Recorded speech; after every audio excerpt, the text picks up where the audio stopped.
I'm your host for this evening, Jason Compton. Melvin Hinton is away this week. Now, in addition to being a substitute radio host and self-described low-rent theatrical producer and actor, I'm also a budding illusionist. And I want to share with you tonight that I have learned a secret rite, a rite that enables me to summon members of the Young Shakespeare Players.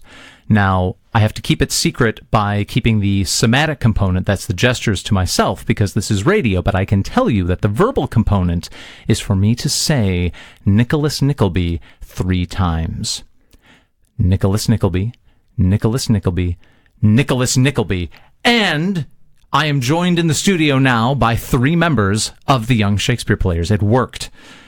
Jacob Logan Bear, administrator of YSP, and performers Hugo Edgus and Xavier Alexander, welcome to Radio Literature.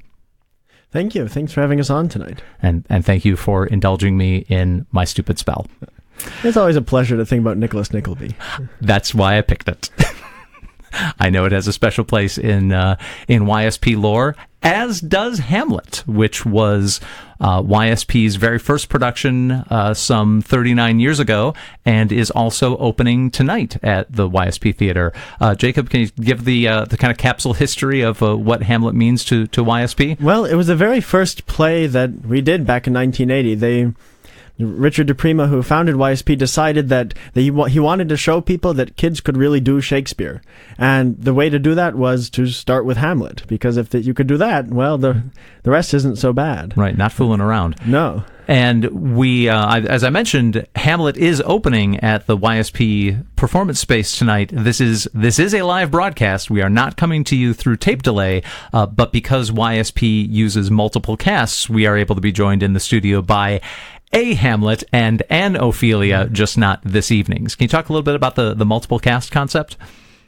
Yeah, do you guys want to talk about it? You rehearsed with it the past couple of weeks? Absolutely. Hugo, you play Hamlet. Can you just give us a quick overview of what that means and when you will first be playing Hamlet? Sure, absolutely. It's there are tryouts at the beginning of this play to see what part you get, and of course there are tons of kids trying out from many different parts. So it really depends on how many kids there are, but we have a big group this year, and so therefore we split off into 4 different casts, which means that there are 4 different sets of actors, 4 actors playing a certain role, and that'll be performed 8 times, with each cast doing it twice.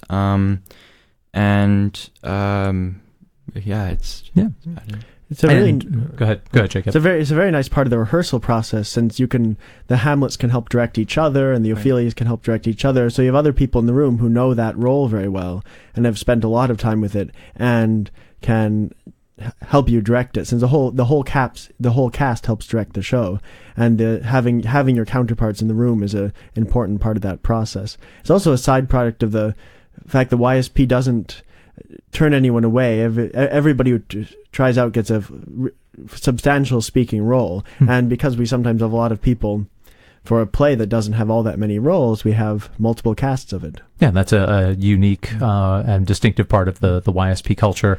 Wanted to welcome you, Xavier. You're new to the program as well as relatively new to YSP.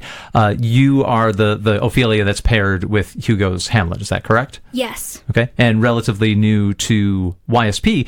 Can you talk about what drew you as a young person to a young person's Shakespeare company?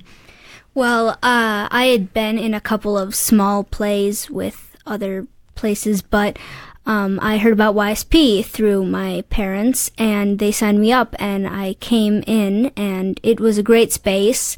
Acting is one of my passions, and YSP is a great space for young people who are both new to acting and have been for a while.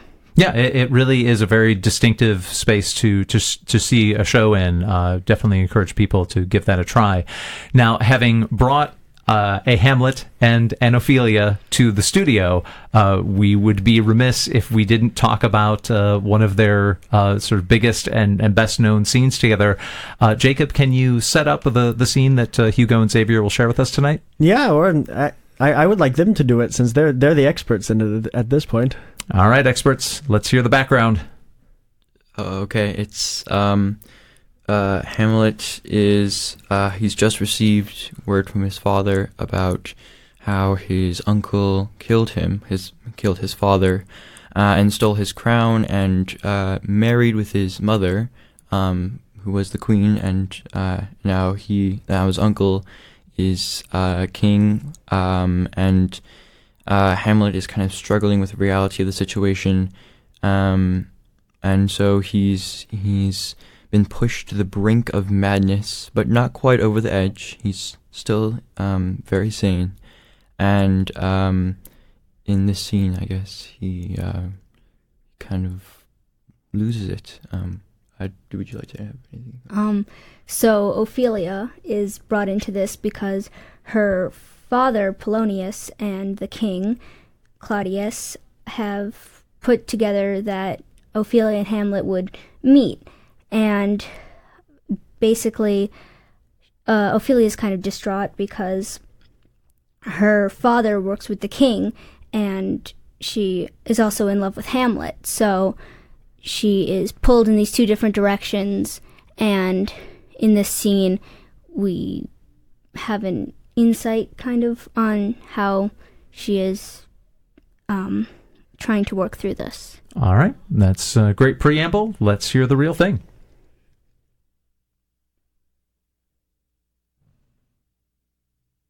To be or not to be? That is the question. Whether 'tis nobler in the mind to suffer the slings and arrows of outrageous fortune, or to take arms against a sea of troubles, and by opposing end them, to die, to sleep no more, and by a sleep to say we end the heartache and the thousand natural shocks that flesh is heir to. 'Tis a consummation devoutly to be wished. To die, to sleep, perchance to dream. Aye, there's the rub. For in that sleep of death, what dreams may come, when we have shuffled off this mortal coil, might give us pause. There's the respect that makes calamity of so long life. For who would bear the whips and scorns of time, the oppressor's wrong, the proud man's contumely, the pangs of despised love, the law's delay, the insolence of office, and the spurns that patient merits of the unworthy takes, when he himself might his inquietus make with a bare bodkin? Who would these fardels bear?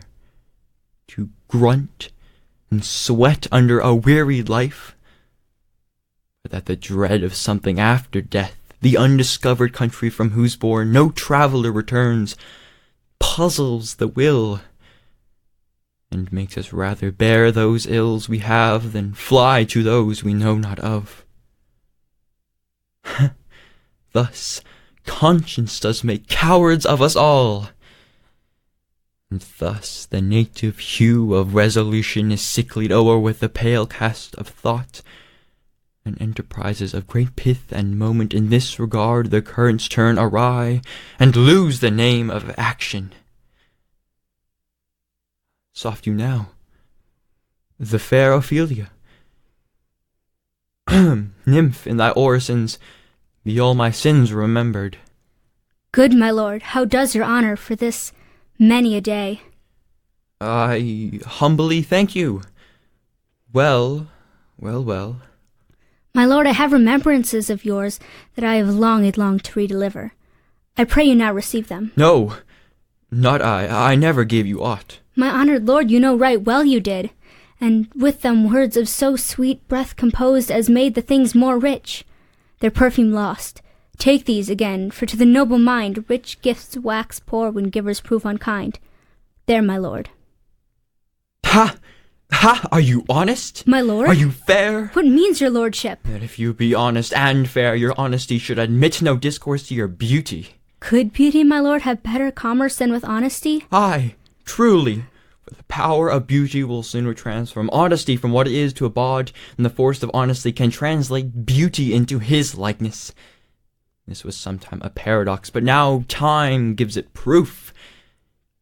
I did love you once. Indeed, you made me believe so. You should not have believed me. I loved you not. I was the more deceived. Get thee to a nunnery. Why wouldst thou be a breeder of sinners? I myself am indifferent and honest, but I could accuse me of such things. It were better my mother had not borne me. What should such fellows as I do, crawling between heaven and earth? We are errant knaves, all. Believe none of us.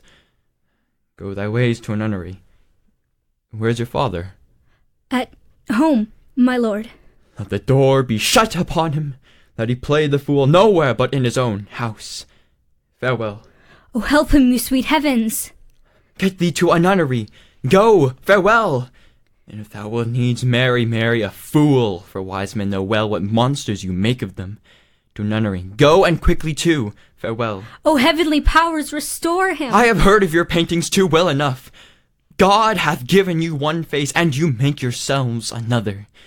You jig, you amble, and you lisp. You nickname God's creatures, and make your wantonness your ignorance.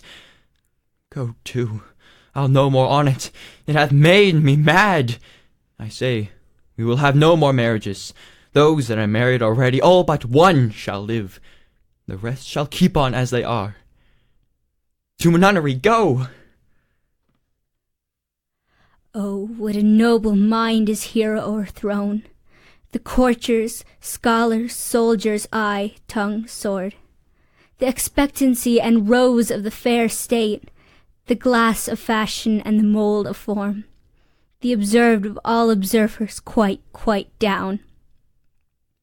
And I, of ladies most deject and wretched, that sucked the honey of his music vows, now see that noble and most sovereign reason, like sweet bells jangled out of tune and harsh, that unmatched feature and blown youth blasted with ecstasy. Oh, woe is me, to have seen what I have seen, see what I see. This is Radio Literature on 89.9 FM, WORT-FM.org. I'm your host for this evening, Jason Compton, joined by two performers from Young Shakespeare Players, as well as Administrator Jacob Logan Bear. Hugo Xavier, thank you very much for the nunnery scene from Hamlet, which is opening as we speak, in fact, this evening at the YSP Performance Space at 1806 West Lawn Avenue, just behind the Trader Joe's off of Monroe Street. We talked before the scene about the large casts, 4 different casts. We want to talk a little bit about the other contributors as well, the directors that help coordinate the large text, the large cast, the large storytelling task. So, Jacob, who's working behind the scenes on this one? Well, we have 2 directors for this show, Noel Grappentine-Benton and Thomas Mulholland. They're both in college and volunteered their summer to help direct this play. They've both been involved with YSP for many, many years, and that's much of the works and so much of the direction comes from both the tapes that Richard made to explain the lines and from the other actors themselves. A lot of the director's task is administrative, but they do make sure that everything in the play coheres together and that everybody does it. They're ultimately in charge of making sure that everybody is doing it the way they should, and it's quite a bit of responsibility. And a lot of our apprentice directors who are younger, and we have 2 of them in this production, Talia Glinberg and Ann Devitt. They're much younger. They're both Ann's starting high school, Talia's in high school, but they have quite a bit of responsibility as well to make sure the production goes smoothly and work on actors to understand their characters and how to say their lines well. And so it's really a team effort, and we have a lot of hardworking people who really grew up with this language who to help bring this production together. And when we talk about young Shakespeare players, we really mean it. It sounds like in this production there's really the full gamut of age ranges. You said there's a 7-year-old in at least one of the casts, as well as somebody who's actually eclipsed 19 at this point, right? Yeah. And so how many of the performers will perform in multiple casts? I think most people have at least something, since there's no separate tech crew at YSP. Every actor is also assigned to do all the behind the scenes work for another cast, and they often have a smaller role for that cast. A lot of our servants and attendants and messengers and whoever else are tech cast roles. In some cases, people play very substantial roles. One of our Gertrudes this time around is also playing Polonius. One of our Ophelias is on other nights playing the first player and the ghost. People can really keep out of trouble there. Yeah. So Hugo, Xavier, do you have alternate assignments either in front of the stage or behind the scenes? I will be playing I will be stage manager and will be playing attendant and Cornelius in cast W. Hugo? As Hamlet, I'm not really allowed to. I've been trying to get them to give me some kind of role in the other cast, but it's unfortunately not allowed for Hamlet since they already have plenty of other lines to memorize. It is considered one of the biggies, and this is uncut Hamlet. You get you're taking on a lot there. So in thinking about this scene, I'm sort of mentally trying to slot, where does it fall on the spectrum from the least functional relationships that we see in Shakespeare to the most functional. Anybody want to throw out their favorites along that line? Yeah, when you think of a great Shakespeare relationship scene, either for good or for bad, apart from this one, what comes to mind? The strange thing about Hamlet and Ophelia is we only see it when it's over. It's hard to say. Mm-hmm. Right. Yeah. This is Shakespeare really only shows Hamlet's destruction of Ophelia's relationship to the point where she dies. So, I think it's safe to say yes, the relationship will be officially over by the end of the play. Sure. I don't really know. This is a pretty dysfunctional relationship between Hamlet and Ophelia from what we see in the play. Could be different before, but I don't really know. Yeah. I've thought for a while it would be interesting to see a relentlessly positive take on Ophelia, so that her eventual death takes everybody by surprise. Like, she always seemed so happy. Well, that would be kind of hard with the mad scenes, wouldn't it? Consider it a challenge to the performers. So Hamlet, we talked about, is in fact the oldest play in the YSP rotation, but that doesn't mean that it's been performed particularly recently. This is the first time in about 6 years that YSP has taken it on. Is that accurate? Yep, we generally do it every 6 years or so. Seems to be the rotation. And so that would be for both of you, Hugo and Xavier. This would be your first time in Hamlet. Oh yeah. Okay. Yeah. In any context, not just in YSP, or did you have experience with it before? No. And these roles being fairly iconic, are there other roles in the Shakespeare canon either that you have had a chance to portray or have on your short list of things that you'd like to have a crack at, whether it's in the YSP context or elsewhere? No, I was trying out for Ophelia, but there is. I feel like it would be really fun to play Gertrude because she is essential in part of Hamlet's madness feigned madness, because she marries so quickly with his uncle after her husband's death. And Hugo, are you just sitting on top of the world as Hamlet, or do you still have other mountains to climb? Oh no, there are plenty of characters in Shakespeare and in this play that are they're just very interesting, and I think it's unfair to say Hamlet is the only one, and I definitely love to give a crack at many other roles. Yeah. They say that Shakespeare himself played the ghost. There you go. Well, you set everything in motion. What better role for the playwright than to come on and be like, hey, did anybody, just in case you didn't know why you were here, let me give you the plot. Let me motivate you. I understand you have another of Hamlet's big speeches prepared, Hugo. I'd be interested to hear that as well. I have about 15, but I'll pick one. Pick one. I will. I wish we had a hat here. We could put all the names and the first lines, and you could draw one out. Yeah. Hat trick. Yeah. Pretty much. Okay. Should I set the scene for this one? Briefly. Okay. So Hamlet has this brilliant idea. I kind of want to leave it as a surprise. Yeah. In the end. He has a brilliant idea. That's all you need. Yes, he does. Okay. I'll just go ahead and do it then. Now I am alone. Oh, what a rogue and peasant slave am I. Is it not monstrous that this player here, but in a fiction, in a dream of passion, could force his soul so to his own conceit, that from her working, all his visage wand, tears in his eyes, distraction his aspect, a broken voice, and his whole form and his whole function suiting with forms to his conceit, and all for nothing, for Hecuba. What's Hecuba to him, or he to Hecuba, that he should weep for her? What would he do, had he the motive and the cue for passion that I have? He would drown the stage with tears, and cleave the general ear with horrid speech, make mad the guilty, and appall the free, confound the ignorant, and amaze indeed the very faculties of eyes and ears. Yet I, a dull and muddy-mettled rascal, peak, like John a dreams, unpregnant of my cause, and can say nothing. No, not for a king upon whose property most dear life a damned defeat was made.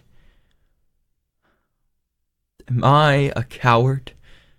Who calls me villain, breaks my pate across, plucks off my beard and blows it in my face, tweaks me by the nose, gives me the line in the throat as deep as to the lungs? Who does me this?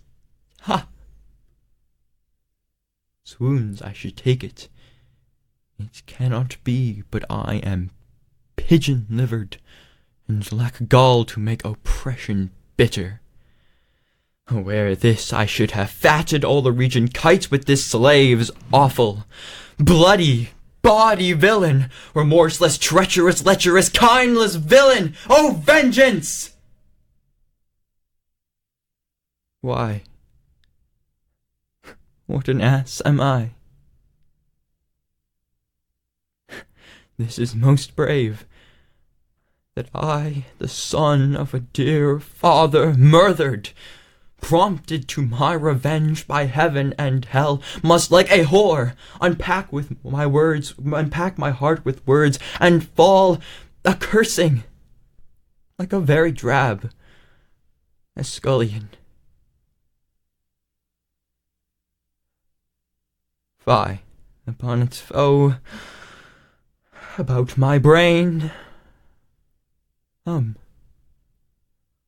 have heard that guilty creatures sitting at a play have, by the very cunning of the scene, been struck so to the soul that presently they have proclaimed their malefactions.